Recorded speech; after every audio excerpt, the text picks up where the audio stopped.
I welcome you in the second part where I'm talking about why you think twin,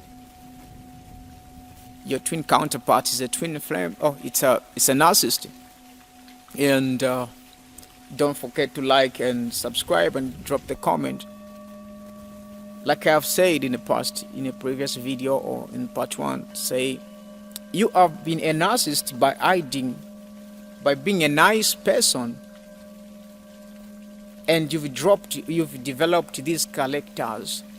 You feel good when people say you are a good person, and that has made you become the person who you are. In real sense, you are not that. Being good doesn't mean that you have to pretend. You don't have to pretend. You just have to be you. If you only have one person who is there for you because of you, not because of the person that you've been masking up, you put on a mask to show the world that this is the person that I am, is much better than having millions who are there not for you, because in the end you are just alone. And I've seen this happening all over the world. I could see on televisions, the countries, even the country, imagine this game, even the country can become as a narcissist. You've seen countries trying to help other countries, more especially helping Africa, in the name of helping, and in return they want something. It's a game, it's a trick. And you expect your counterpart to believe you. They can't believe you. Remember, you're dealing with yourself now here. A twin flame is not someone outside of you, it's someone within you. They are connected to you. So they are just doing what you are doing. They are mimicking. They are dancing to the game. It's like I shout 1, 2, 1, 2. 1, 2. If I say 1, 2, 3, then it'll go 5, 6. That's a game. That's how it is. So you are the one now to start telling yourself the truth. Obviously, at one point you tried to confront your twin flame counterpart to say, hey, this and this and like, and then they gaslighted at you. They ghosted you. In their mind and real sense, what you tried to do is to make them fit into your game. The fact that they were not buying your tricks, then you wanted to buy that thing so that they fit into your game. And then they surprised you because they are smart enough. They are smart just as you are. So they didn't appreciate that. They know the real love, just as you know. Loving someone doesn't mean that, oh, what should matter is your opinion all the times. Sometimes let them also have the say. The way you look at the world shouldn't affect other people. They also have the way they look at the world. Let them also share their world. And together you come together, you create what can fit for the two of you, not just for you. If you're a spiritual partner and they are physical partner, they are more of mentor, they are more of mentor, you are more of spiritual intuitions. Doesn't mean that you have to confront them. Confront yourself first. They are just showing you the things that you have to deal with. They are holding you the mirror. Go inside yourself. Start removing them. Remove that pretense, that game of a nice person. A nice person is someone who do something and expect something in return.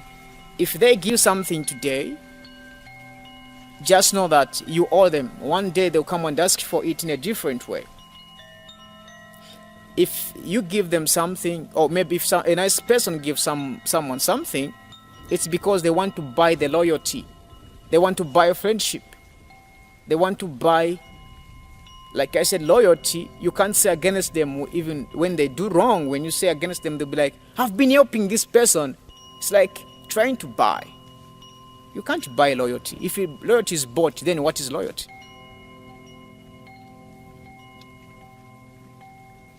You are the one who have to be true. Remove everything that you think you are. If they tell something, then you'll be like, how dare? How dare what? How dare what? I remember one day I was going into my healing process. Then I was in the vegetation. Then I met these guys. They were high. Then one guy asked me the question, and the question was like,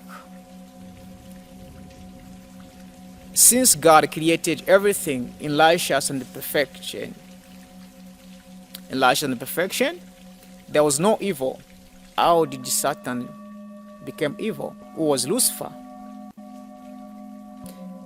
That question was a difficult question, but I answered, and I learned from the answer. Then I answered in this way. I said, that's just a metaphor. It's just a riddle. It's just a figure of speech. There is no Satan. There's just you.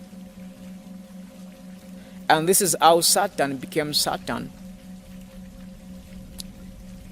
The moment he realized that he exists, he started finding himself, how he looks, how he wants people to agree with him.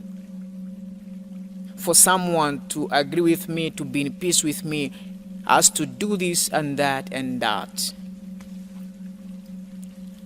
And when they cross these lines, they are not in peace with me.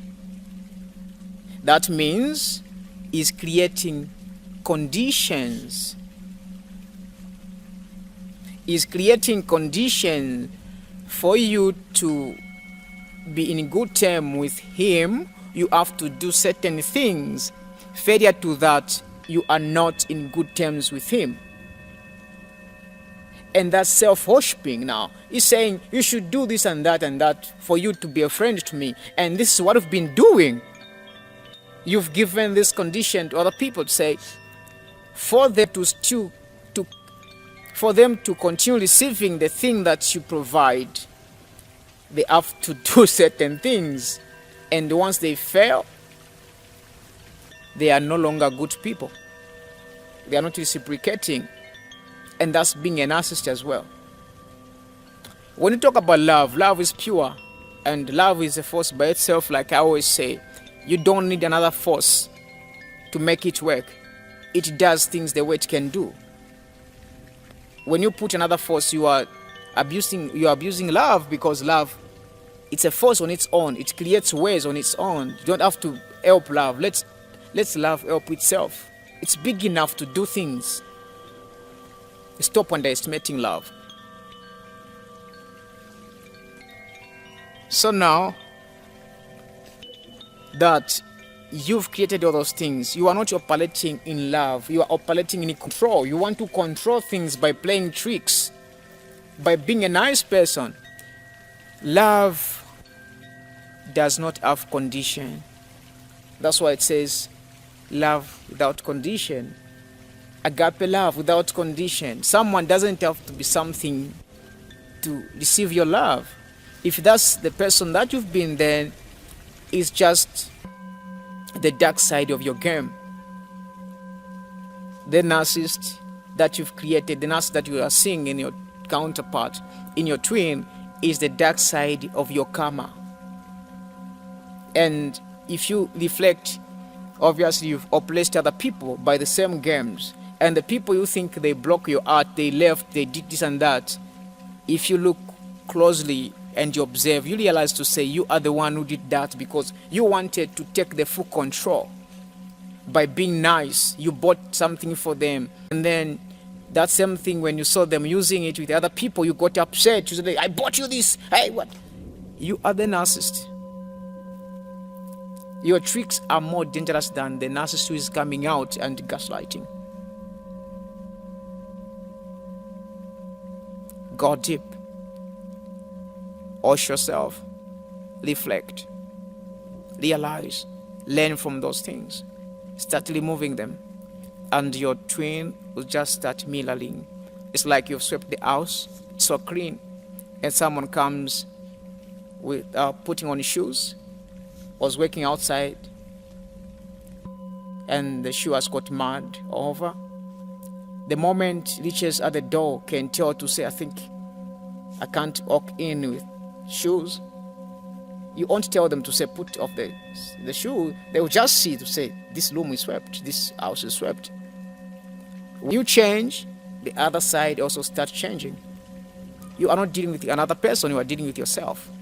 Life is dealing about other people. Or it's not dealing about other people, it's about dealing with yourself. All the times you receive things from outside according to the person you are.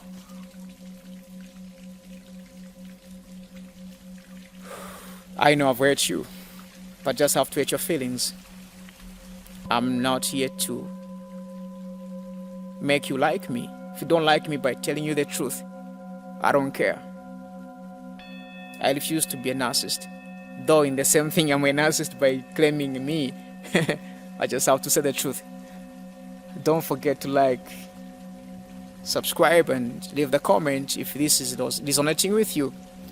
Support the channel so that I can continue making videos like this one. Thank you very much, my fellow light workers. I salute.